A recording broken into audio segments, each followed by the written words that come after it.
车速接近250的情况下发生连环碰撞会有多危险。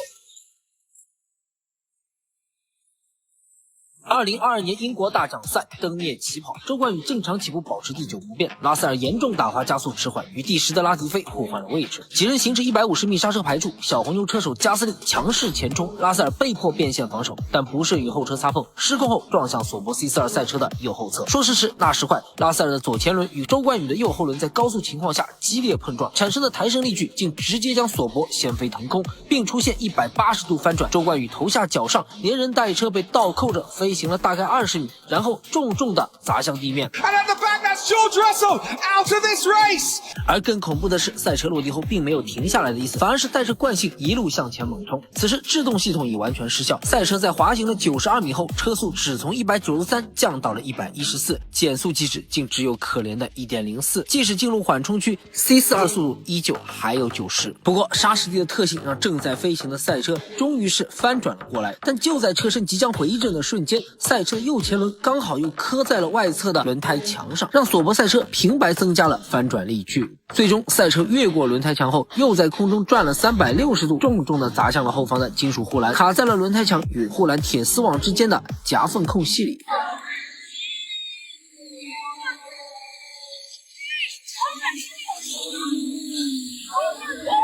不过幸运的是，在这起严重的赛道事故中，没有人因此受伤，尤其是周冠宇，他在被救出后马上被送上救护车前往医疗中心检查，最终结果显示他只有轻微的肌肉酸痛，几乎是毫发无损。 Stefano Domenicali in conversation with Joe Granu, making sure he's okay. 但赛后调查 ，FIA 却发现了令人细思极恐的事：索博赛车的防滚架立柱竟然整体脱落了。这是事故现场的截图，我们可以清晰的看到，周冠宇滑行到1号弯时，防滚架立柱就已经不在了。那么索博的防滚架是否不合规呢？2022赛季 F1 对于主防滚架的强度要求，必须同时通过3个方向的静态载荷测试，其中垂直方向需要承受105千牛的冲击力。那么周冠宇这次撞击，垂直方向的冲击力有多少呢？瓦塞尔告诉媒体，这个数据远大于210千牛，也就是 F1 测试标准的2倍多。言下之意，这不是索博的锅。FIA 认可了冲击力的数据，但他们并不认为索博防滚架在撞击后整体脱落的灾难性表现完全是因为冲击力过大造成的，而关键证据就是赛道上防滚架与地面的摩擦痕迹。原来索博赛车为了优化气动设计，采用了独有的刀片式尖顶防滚架。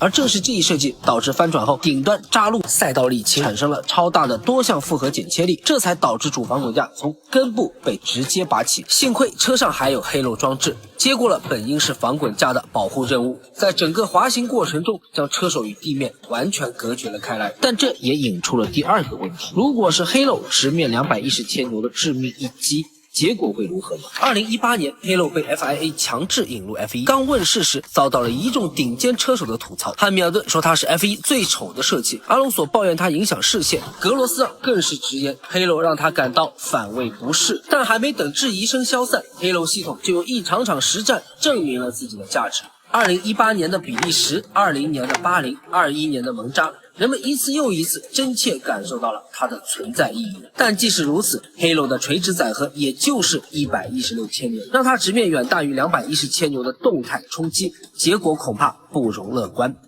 事故全部调查完毕后，索博没有责任，但暴露的漏洞却必须要补。FIA 对主防滚架采取了加强载荷、禁用尖顶刀片结构、限制最低高度、强化立柱底部连接、增加拖拽测试等一系列措施。Halo 并没有改变，因为他们认为当车辆翻转时，人字架不应该是第一受力部位，它最多是一个副防滚架。不过 FIA 还是在26赛季增加了 Halo 与碳纤维单体壳的连接强度，连接点的垂直受力就需要达到99千牛。未来估计还会慢慢增加。可以说周冠宇的事故暴露了 F1 赛车的安全隐患，但也倒逼 FIA 查漏补缺，优化升级。但赛车运动从无绝对的安全，人们能做的就是正视每一次事故，以严谨的态度和一次次技术升级，不断完善 F1 的安全标准。So Joey's okay.